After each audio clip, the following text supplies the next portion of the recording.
Okay, the next type of shock that we're going to talk about is, it's pretty generalized actually. It's called distributive shock. Distributive shock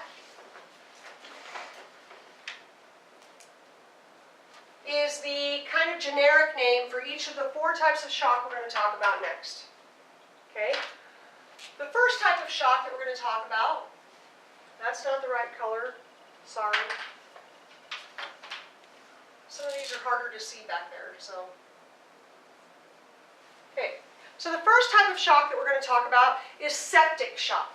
What is septic shock? Bacterial infection that gets so bad that you go into shock.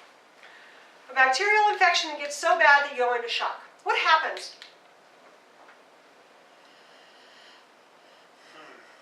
Does the toxins damage the vessel walls, causing increased cellular permeability, meaning the vessels leak and they're unable to contract well.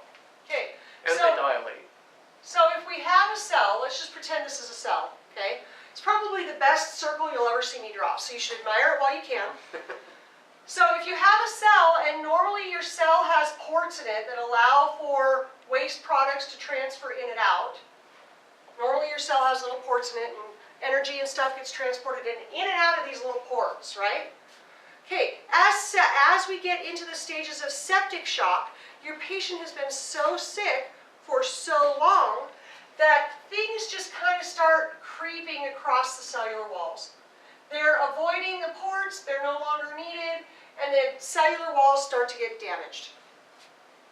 Okay? And as the cellular walls start to get damaged, they're not able to recover well. Because they're designed to be used one way. You know, you're supposed to go in the indoor and you're supposed to go out the outdoor. You're not supposed to come in through the window. All right? So as your cell starts to get damaged, it can't recover. And at some point, the cell says, I've had enough of this, I'm done. And at that point, septic shock sets in. Okay? The cell walls are no longer working correctly, and so they can't protect the body anymore.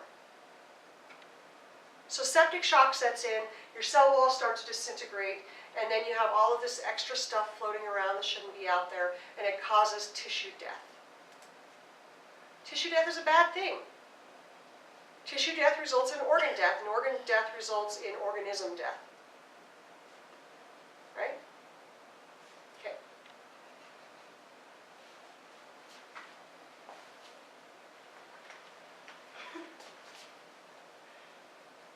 All right.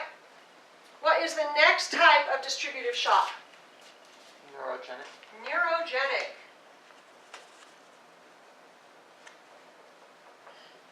What is neurogenic shock?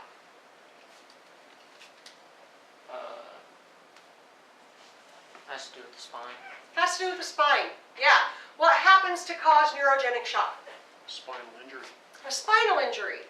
What does that spinal injury cause?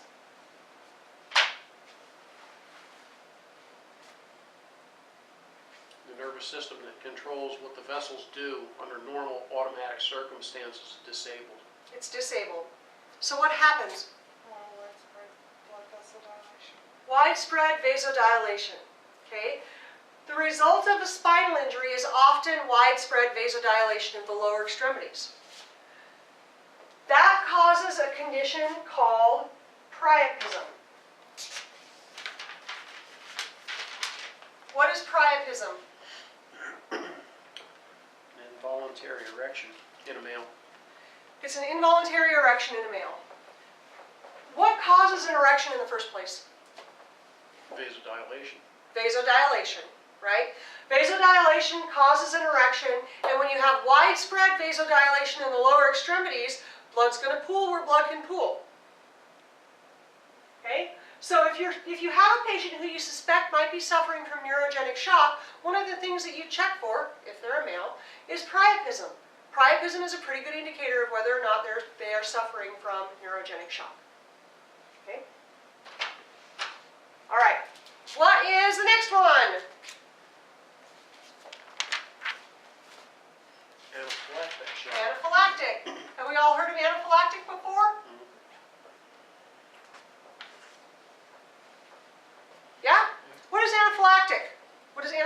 Anaphylaxis.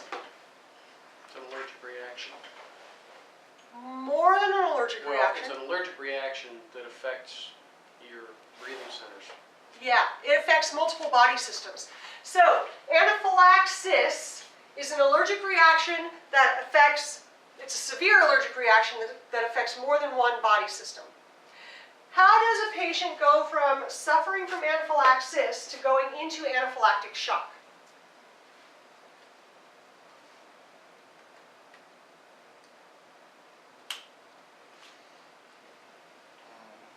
When a person reacts violently, I guess?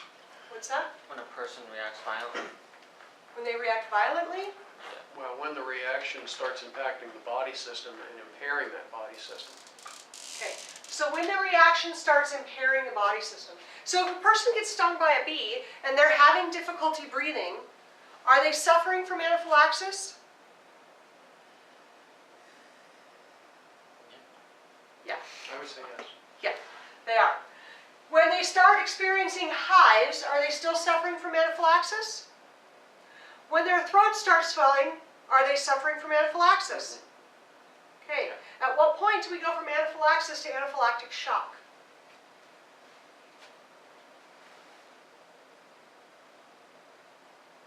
When two systems show at the same time. It's a good guess. It's a good guess. When the body's normal defense mechanisms cannot compensate for the injury or insult that's happening to the body, we switch from anaphylaxis to anaphylactic shock. Okay? When we get to a point where we no longer have appropriate perfusion, we've gone from anaphylaxis to anaphylactic shock. Remember what the definition of shock is. What is it? The simplest definition of shock. Hypoperfusion. Hypoperfusion. Yeah. So when we progress from normal mental status to altered mental status, we have gone from anaphylaxis to anaphylactic shock. Because in an altered mental status, your brain is no longer getting the oxygen that it needs to function correctly. Make sense? All right. The last type of distributive shock that we're going to talk about is psychogenic. What is psychogenic shock?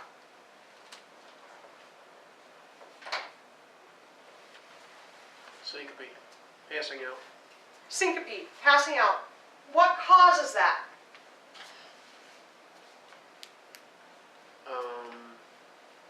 An event that the patient finds difficult to deal with.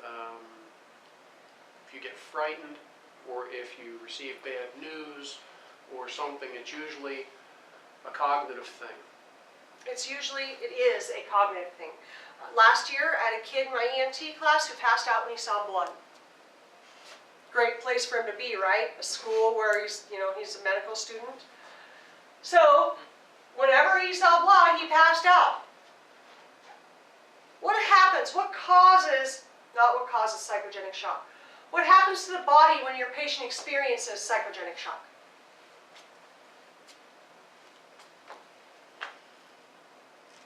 I'm walking along like this, and all of a sudden I see blood, and I go, huh. What happened? What do all of these forms of shock, they're all distributive, what do they all have in common? A drop in blood pressure. A drop in blood pressure caused by what? Vasodilation. Widespread vasodilation. These all of them have a significant decrease in blood pressure caused by widespread vasodilation.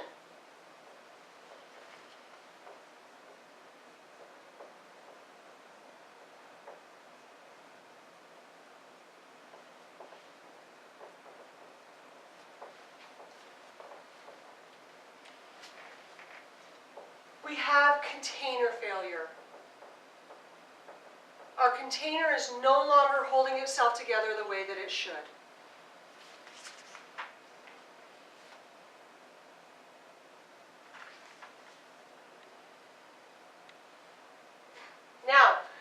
Psychogenic shock is usually self-correcting. Person's going to pass out, they're going to hit the ground, guess what? They suddenly have blood back to their head because their head's on the same level as their feet. Right? Okay. These other types of shock are not usually self-correcting, and this one is quite often fatal.